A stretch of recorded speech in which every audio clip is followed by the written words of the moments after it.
Астанадағы тәуелсіздік сарайында 7-ші Қазэнерджи Еуразиялық форумы басталды. Биылғы форумның басты тақырыбы өзгерістер торабындағы әлем.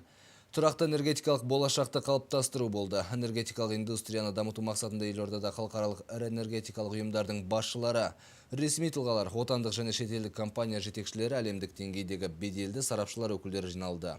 Энергетика көшбасшылары бүгін Астанада өткен форумда ел алдында тұрған бір қатар өзекті мәселелерді талқыға салды.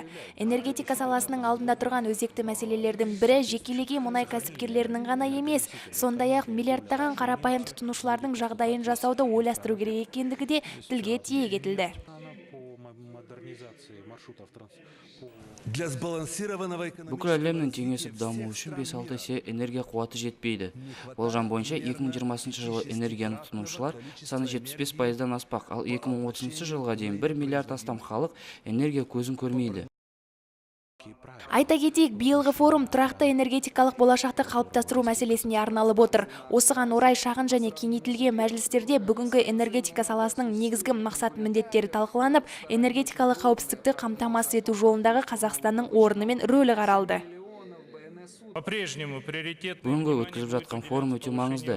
Қазэнерджи Еуразиялық форумы энергетикалық сала алдында тұрған өткір мәселелерді талқылауға арналған халықаралық диалогтық алаң болып табылады. Біздің жаһандық энергетикалық қауіпсіздік күштеуге бағытталған халықаралық бастамаларға толық көлемде себепті болуға ниеттіміз. Сондай-ақ форум барысында Еуразияның энергетикалық геосаясаты, қауіп-қатерлер мен жаңа көкжиектер, Қазақстандағы газ секторын дамыту мәселелері де талқыға салынды. Қазэнерджи Еуразиялық форум өзара сенімді күшейту ісіне өмірге бейім шешім шығару, жаһандық энергетикалық қауіпсіздік қамтамасыз етудің бірыңғай және дер кезінде халықаралық қағидаттарды құруға қызмет ететініне сенімдімін.